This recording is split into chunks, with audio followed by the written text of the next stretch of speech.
Hi there. Thanks for joining us as we take you through another informative weekend edition of Jamaica Magazine. I'm your host, Theodore Henry.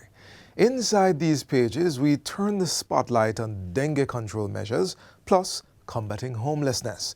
All these and much more. You don't want to miss any of it, so please stay with us. Get involved as we transform education for national development. Join the Ministry of Education and Youth at the Jamaica College Auditorium for a town hall meeting on Thursday, November 2 at 6 p.m. Let your voice be heard as we discuss ways to reform the education sector for a brighter tomorrow. That's a town hall meeting on education transformation. Come or connect to our live stream on the JIS, MOEY, and PBCJ social media platforms. Transforming education for national development for a brighter tomorrow. Navigating the world we live in can be difficult, and sometimes persons are met with unfortunate circumstances like homelessness. But even in such despair, there is still hope. Learn more in this next feature.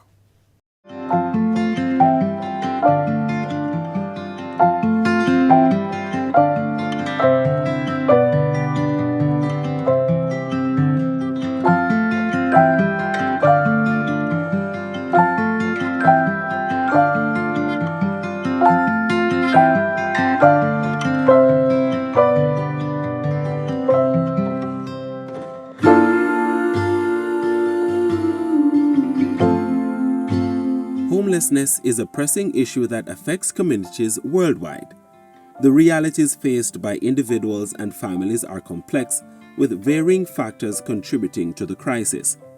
The homeless population in Jamaica is approximately 2,000 persons, and efforts are being made by the government to provide essential support and create lasting solutions. This is being carried out by the Ministry of Local Government and Community Development through the Poor Relief Department. Targeted support services to the homeless include night shelters and drop-in centers located across the island.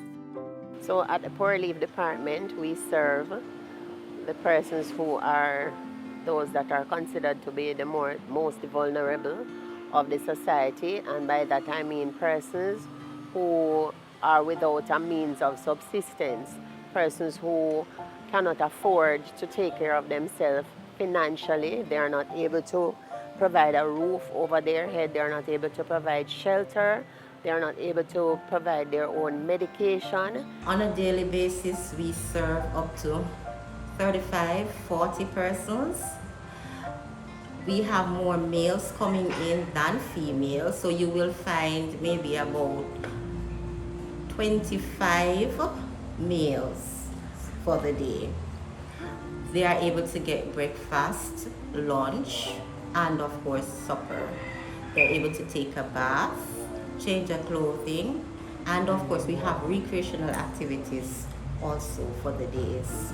Presently, we have about 45 persons on the homeless program in the Port Antonio area district. In the town of Port Antonio, they have different areas that we can find them. We call those areas hotspots. And we also service Buff Bay street persons. We have street feeding as well.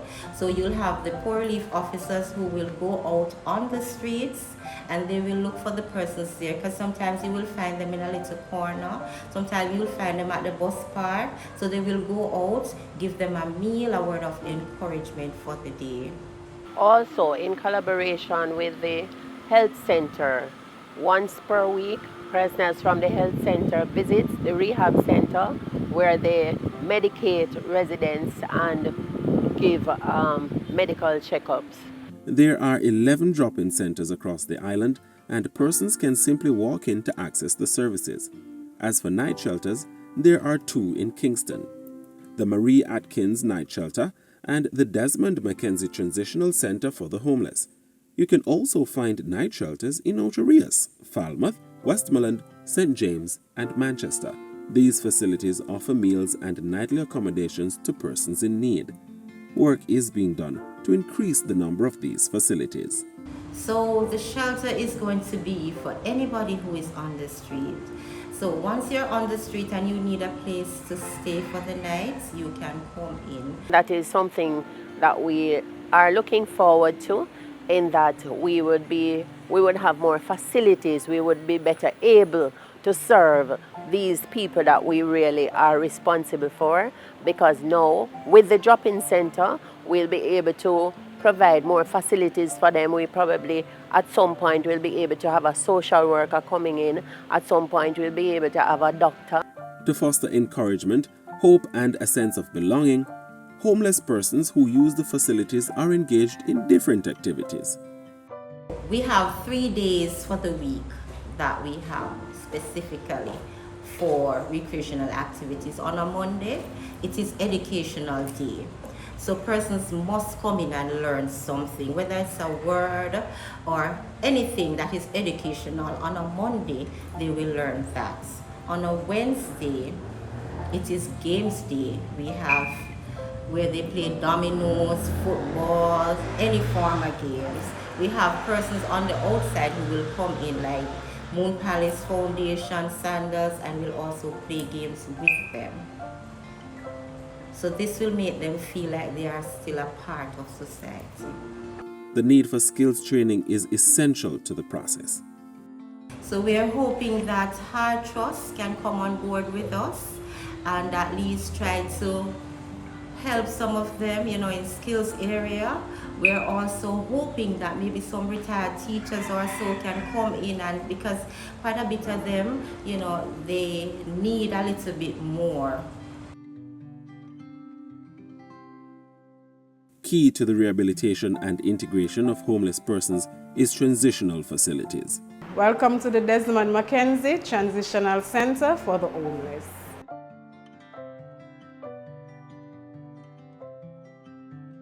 There are currently 5 facilities that offer structured rehabilitation services located in Kingston, Portland, St. James, and Manchester. These places help individuals to develop skills and coping mechanisms to allow for reintegration into society.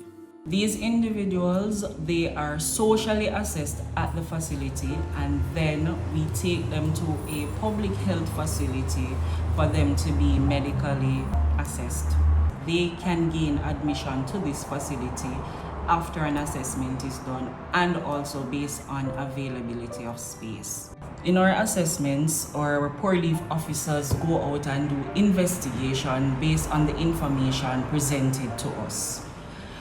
Whenever we assess the clients, we then create a unique case plan, treatment plan for these individuals. We try to get these individuals to set goals, and when they set these goals, we monitor them. We assist them, we liaison with other agencies, other stakeholders. Looking at the whole person, we will know whether or not these persons are educated, if they need training, what it is that we need to do for them. Persons who are already certified, then we log into the job markets and we get them the interview. We cannot get them the job, so what we will do is get them the interview, provide coaching for these individuals, and majority of them, I would say almost all cases, when they go, they nail the interview. Once they secure the employment, we encourage saving and working towards the ultimate goal, which is independent living and reintegration back into society. Transitional facilities are 24-hour operations that house individuals for up to 2 years.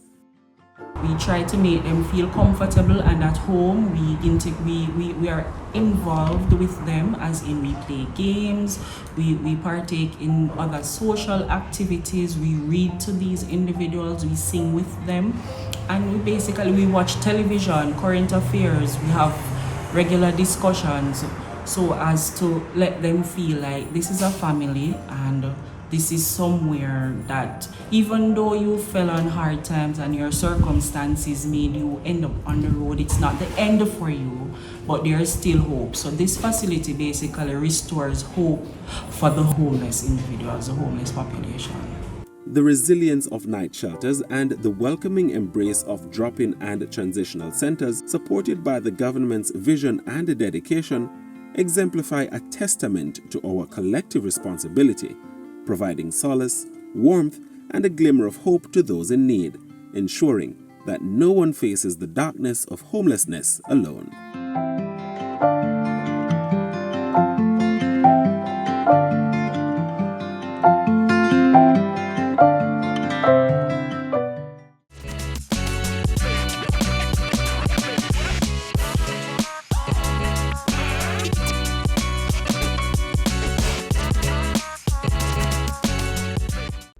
part of policy development at the PIOJ Dialogue for Development, Wednesday, November 1 at 10 a.m. Hear about policy imperatives for sustainability with sociologist Heather Ricketts, economist Christine Clark, and ecologist Dale Weber. And at 2 p.m. we discuss transforming our society through technology with ICT consultant Trevor Forrest, CEO of EduFocal Gordon Swaby, and directors of HYC Medical Drs. Fairclough and Core. Reserve your virtual space now at pioj.gov.jm. Children need proper guidance, and in instances where they break the law, it is believed measures to treat with this should have the child's best interest at heart and enable rehabilitation. Watch this next feature as the Justice Ministry shares its Child's Diversion program for youth who come in conflict with the law.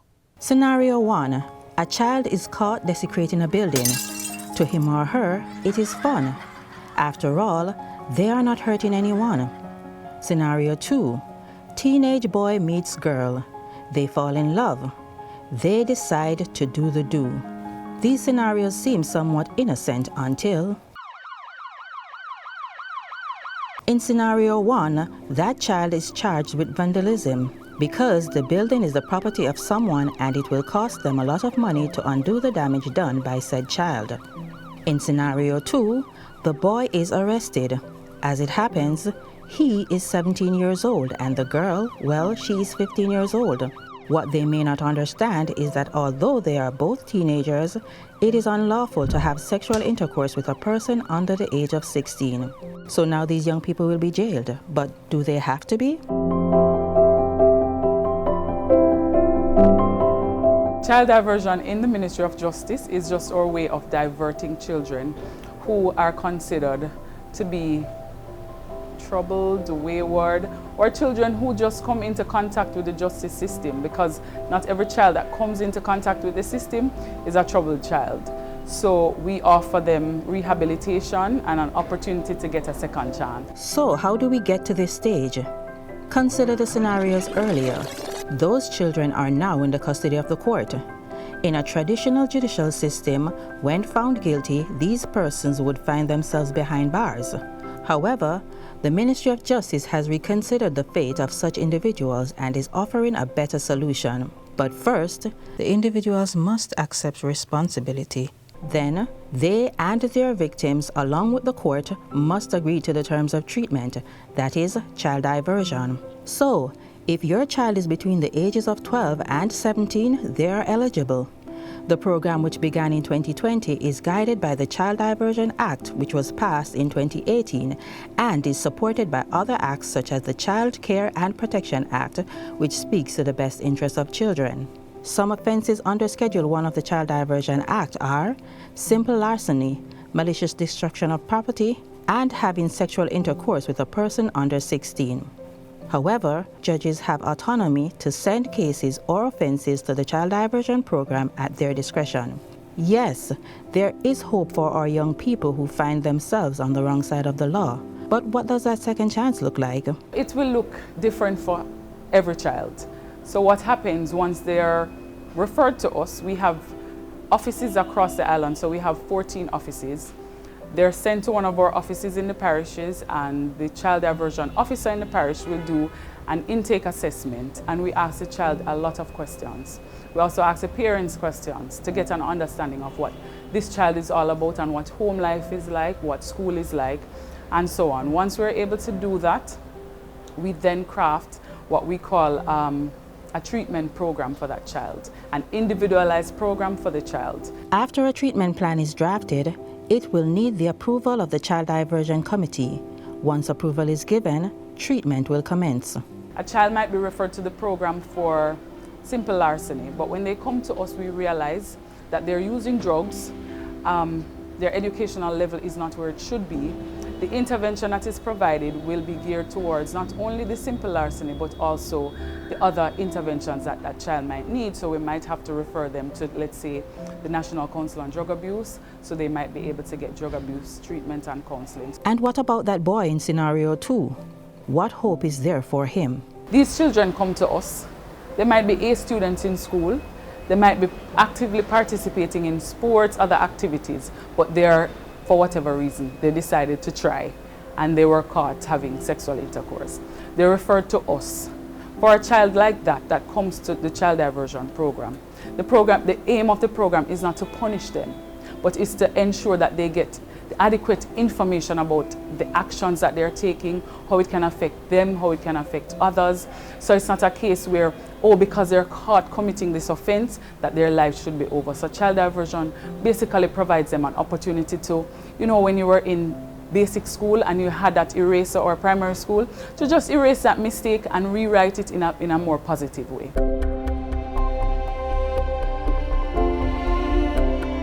I just want parents or guardians to know that child diversion, the program itself, is here to help our young people develop, and it's here to help them develop in a positive way.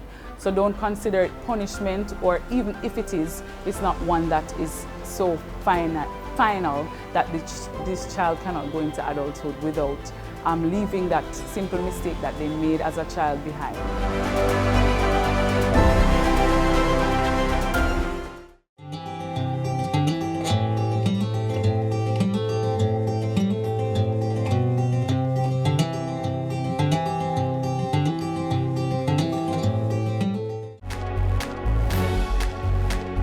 Know your numbers and control the keys to a healthier heart. Know the numbers for your blood pressure, cholesterol level, blood glucose level, and your weight and body mass index.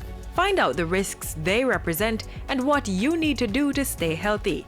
Talk to your doctor and start making healthy lifestyle choices to prevent a heart attack or stroke. The Planning Institute of Jamaica returns with the Dialogue for Development Lecture, Thursday, November 2 at 10 a.m. Stanford University Fellow and Dean Emeritus of NYU Stern School of Business, economist Dr. Peter Blair Henry, will speak on the theme Beyond 60, Evolving, Innovating, Inspiring. That's the PIOJ Dialogue for Development Lecture, 10 a.m. November 2. Reserve your virtual space at pioj.gov.jm. Our region is prone to natural disasters from floods and strong winds, so in these final minutes of Jamaica Magazine today, we'll be shifting gear into preparatory mode.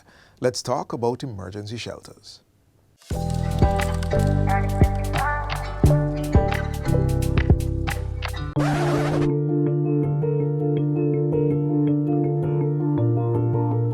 It doesn't always have to be a hurricane.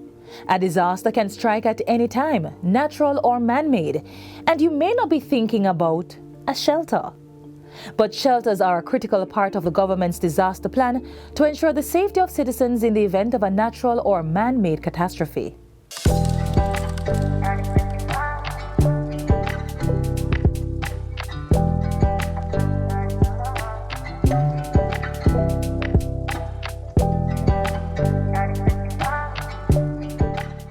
Let's rewind a little. Do you know the nearest shelter in your community? We use schools as shelters, community centers, churches. All of these are utilized for the purpose of assisting persons that would need accommodation in times of emergencies. And so that is the role of the shelter. In terms of the number of shelters that we have, it could be in the region over 900, about 900 shelters that we have across Jamaica. We always grab our phones when we're in trouble. And this time we are searching for the nearest emergency shelter on the Office of Disaster Preparedness and Emergency Management ODPEM website. Select the Shelters tab, choose your parish, then download the listing to see all available shelters in or near your community. You can also browse the interactive map and click on the red dots to identify the shelters. ODPEM also updates its website with the new shelter listings once the annual inspections are completed. The reason for this is because sometimes some schools can be removed from the listing, and so we would need to, of course, have that information properly and well communicated for persons to be able to know what to do when it is time to go to a shelter.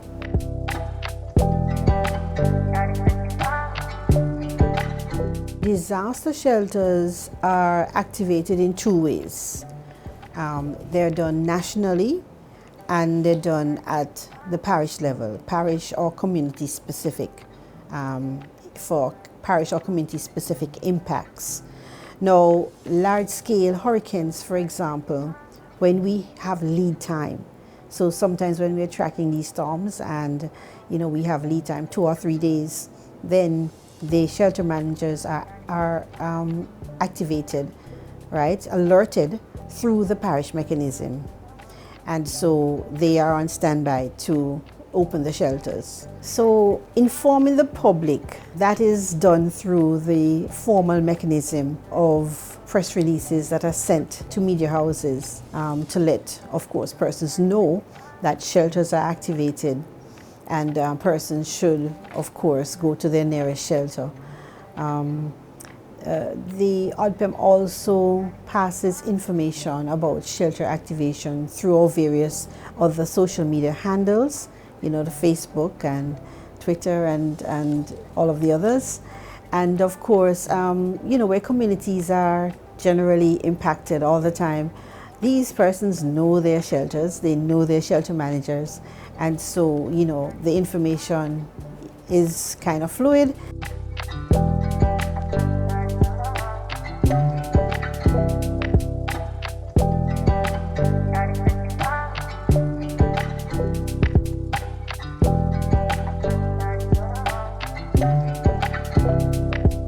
Good afternoon. My name is Rosemary Livingston.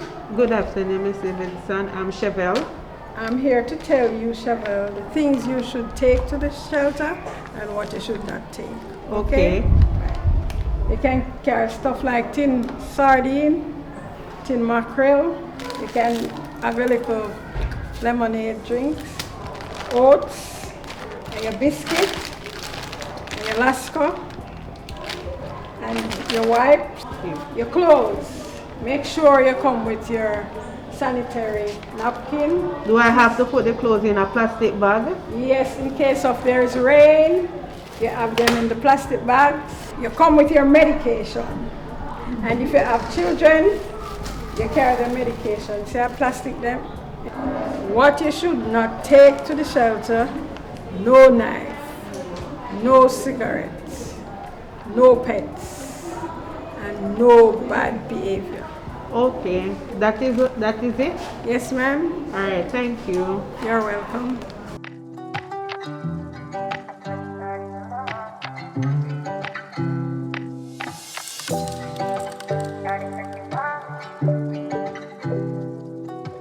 The COVID-19 pandemic shifted emergency shelter operations with an added focus on keeping persons safe from transmissible diseases. Shelter managers are trained to observe COVID-19 protocols, and this includes having an isolation area. The safety of every emergency shelter is paramount, and this means that shelter rules must be followed. This government, since 2016, have made arrangements that once the shelters are occupied, we will provide food supplies for persons within the shelters. So the rules that are laid out are clear. It is written all over the board. You see it. Shelter rules. Emergency shelters are also being retrofitted to provide better mobility for disabled persons. Shelter managers across all parishes are trained each year and provided with refresher trainings in an ongoing program. According to the International Federation of Red Cross and Red Crescent Societies, IFRC, disaster preparedness isn't just the right thing to do, it's the smart thing to do. Given our realities, some communities are vulnerable, and so the shelters would definitely not be in such a vulnerable location. And so where those cases exist, there is an arrangement at the municipal corporation level where the vulnerable population is actually transported to these shelters.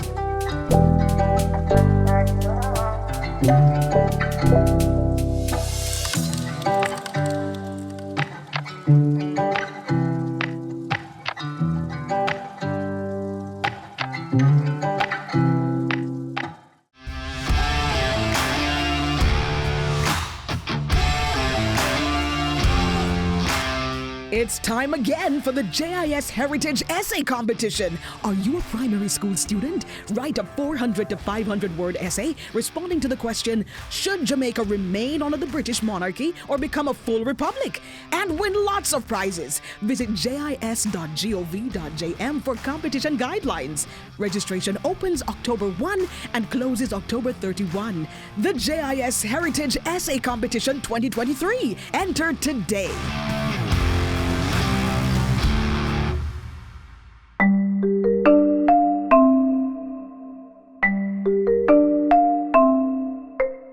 Victims, unfortunately, sometimes experience what we call secondary victimization or even victim blaming. As a result of that, some of them are very fearful to come forward for the assistance that they need and to come forward and tell their story. We at the Victim Services Division, we assure individuals that we provide a safe, therapeutic environment for you to come. We ensure that privacy is maintained. We ensure that information remains confidential. We have a very professional cadre of staff members, social workers, psychologists. These persons are trained to be able to do what they do and to be able to provide the necessary therapeutic support for victims. Additionally, we operate on a principle of neutrality. It does not matter who you are. It does not matter what your story is. Our doors are open to you once you have become a victim of a crime. For more information, contact the Victim Services Division in your parish and get help today.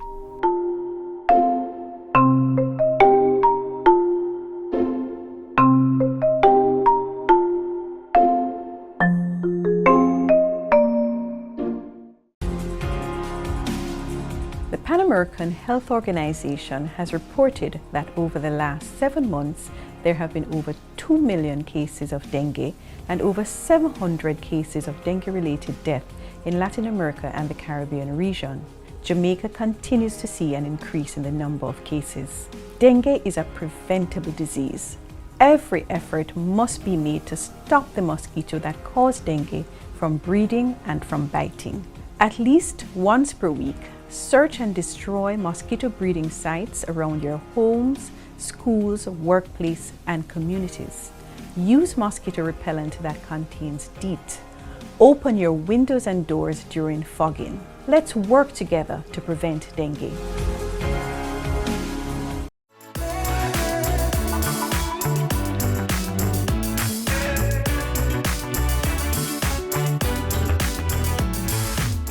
This is where we leave you on today's edition of Jamaica Magazine. Be here on this station tomorrow for more information you can use to transform your life. Until then, visit our website, jis.gov.jm, for this and other offerings. On behalf of the entire production team, I'm Theodore Henry. Take care. This has been a production of the Jamaica Information Service, the voice of Jamaica.